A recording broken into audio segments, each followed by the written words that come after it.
انا زيكم بالظبط، من اول ما طلع الترند بتاع شوكولاته دبي وانا نفسي اجربها، والنهارده اخيرا قررت ان انا اجربها.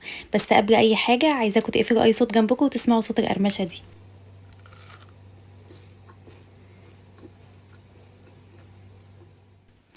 وعشان اعملها بقى جبت القوالب بتاعه الشوكولاته دي موجوده في اي محل بتاع مستلزمات حلواني.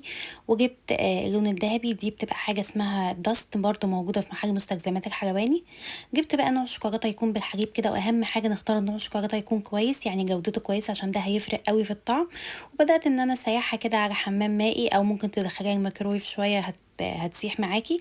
تبداي بقى تحطي الدست ده وبعد كده توزعي عليه الشوكولاته دي في القوالب، ودخلتها الفريزر شويه يا دوب 10 دقايق. وبعدين حمرت كنافه في الفرن كده بمعلقه سمنه بلدي، وبعدين طلعتها وحطيت عليها معلقه من البيستاشيو اللي هي كريمه الفستق. ولو عايزين كريمه فستق يكون جودتها كويسه انا بستخدم نوع اسمه جولدن باك، ده حلو قوي. المهم طلعت بقى القوالب بتاعه الشوكولاته دي وكانت جمدت شويه كده، بدات ان انا اوزع عليها الكنافه بالكريمه بتاعه الفستق دي، وسويتها كويس قوي انها يا دوب تكون مسويه مع احراف القوالب بتاعه الشوكولاته. وجبت بقى طبقه تانية كده من الشوكولاته السايحه غطيت بيها كل البيستاشيو ده. واهم حاجه واحنا بنعمل الطبقه الاولانيه، معلش عشان نسيت اقولها لكم في البدايه، ان احنا نعمل حواف كده او جناب واحنا بنحط الطبقه الاولانيه اللي هي بتبقى تحت الكنافه دي.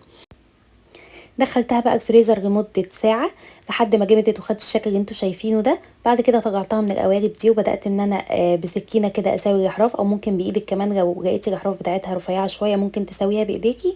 طلعت بالشكل اللي انتوا شايفينه ده. انا حبيت اعمل لكم الفيديو ده علشان تجربوها، لو نفسكم تجربوها زي كده. هي طلعت خطيرة وطعمها حلو قوي على فكرة، مش وحشة. فجربوها وما تنسوش تعملوا لايك وشير للفيديو ده، وتقولي لي عايزين وصفات ايه تاني اعملها.